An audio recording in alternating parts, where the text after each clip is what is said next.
নাটোরের বড়াইগ্রামে সড়ক দুর্ঘটনায় নিহতের সংখ্যা বেড়ে ৮ জনে দাঁড়িয়েছে। এদের মধ্যে ৩ জন একই পরিবারের।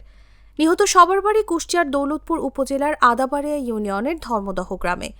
এক আত্মীয়কে দেখতে মাইক্রোবাস যুগে তারা সিরাজগঞ্জ যাচ্ছিলেন। বুধবার সকাল 10টার দিকে বড়াইগ্রাম উপজেলার তরমুজ পাম্প এলাকায় বনপাড়া হাটিকুমরুল মহাসড়কে তাদের বহনকারী মাইক্রোবাসটি নিয়ন্ত্রণ হারালে বিপরীত দিক থেকে আসা একটি ট্রাকের সঙ্গে মুখোমুখি সংঘর্ষ হয়। এতে মাইক্রোবাসের চালক সহ ৮ জন নিহত হন। নিহতরা হলেন কুষ্টিয়ার দৌলতপুর উপজেলার আদাবাড়িয়া ইউনিয়নের ধর্মদহ গ্রামের জাহিদুল ইসলাম, তার স্ত্রী সেলিনা খাতুন, বোন রওশনারা আক্তার ইতি, চাচাতো বোন আনোয়ারা খাতুন, ভাবি আনোয়ারা খাতুন আনু, শাশুড়ি আঞ্জুমান আরা খাতুন ও শ্যালিকা সীমা খাতুন। নিহত মাইক্রোবাস চালকের নাম শাহাবুদ্দিন, তিনিও একই গ্রামের জয়নাল আবেদিনের ছেলে। বিকেল ৩টার দিকে ধর্মদহ গ্রামে গিয়ে দেখা যায় স্বজনদের শোকের মাতম চলছে।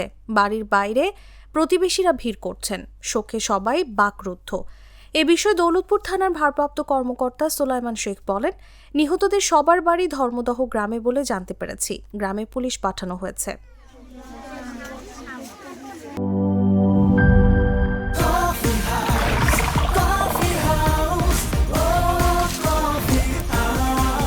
কফি হাউস, প্রতি চুমুকে আড্ডা জমে।